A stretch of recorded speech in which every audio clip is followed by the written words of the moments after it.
What is entrepreneur autonomy? Entrepreneur autonomy is the ability as an entrepreneur to make your own decisions, right? And this sounds like, what do you mean entrepreneur autonomy? I'm an entrepreneur. Of course I have autonomy, but really you don't. Follow me. So in the marketing space, which is the area that I'm in, as a founder, okay, which I am, I discovered early in my journey that I really wasn't in control, in the sense that every time I needed to move my business forward, I would reach out to experts, people who are influencers. I'd do research on Google and YouTube and all of that, right? And so someone would inevitably tell me that the thing that they taught on, their boot camp, their course, their content was somehow going to help me with that very thing. So let's just take, for example, lead generation, right? How many times have you gotten someone reaching out to you saying, hey, I can get you 1,000 leads for your business. Hey, I can get you, 10x the number of leads that you have, right? And so I go, oh, yeah, I need leads. Let's go. And then you go down that path and you realize that you need more than leads. You need leads to convert. And then I would say, okay, I need leads to convert. So what am I going to say to these leads when they come? Like initially, you're just like, hey, I got a great product. Here, go buy this. No sales skills whatsoever. I was in IT and project management for almost 20 years, and I had no sales skills. And I'm out here as an entrepreneur, right? So the challenge is now I'm no longer autonomous, because when it comes to the core functions of being an entrepreneur, I am at the mercy of the very skilled marketers who are also entrepreneurs and coaches and people that are out there, because I don't really know what I'm doing, okay?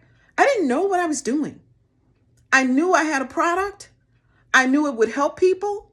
I knew people would buy it, but I didn't really know the business of it, right?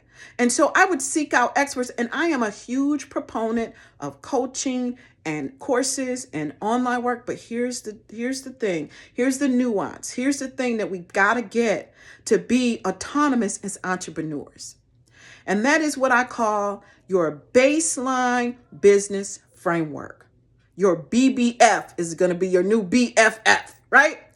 And what that is understand what it takes, what it takes to acquire a lead all the way through the journey through a referral from a customer perspective, and know what your different pieces are going to be with respect to that work. In other words, you create the framework in which you're doing your business versus reaching out to, following one influencer because they said use their framework. Because all the experts have a framework that worked for them, but it's not the only one. So you could decide, oh, I'm going to do email marketing. Oh, I'm going to do funnels. Oh, I'm going to use SEO. They all work for somebody, but they may not be the right thing for your business. And the only way that you and I as entrepreneurs can kind of rein in this rodeo of marketing and consultant and coaching and stuff in a way that we can control it is to identify our baseline business framework and focus strategically and intentionally on the pieces of that framework that we need to hone in on to make our business better. It's like having a dashboard for real, a dashboard where, oh, I'm going to work on lead generation here. Oh, wait, let's not turn that dial up because I need to work on my sales process. Okay, great. You know what? I need promotional information. Oh, you know what? I need to, and move those dials strategically throughout your business. And they don't have to be perfect. You're not going to perfect lead generation. You're going to get lead generation to the point where you're like, oh, okay, that feels about right. This is a good place for my business to get leads from, right?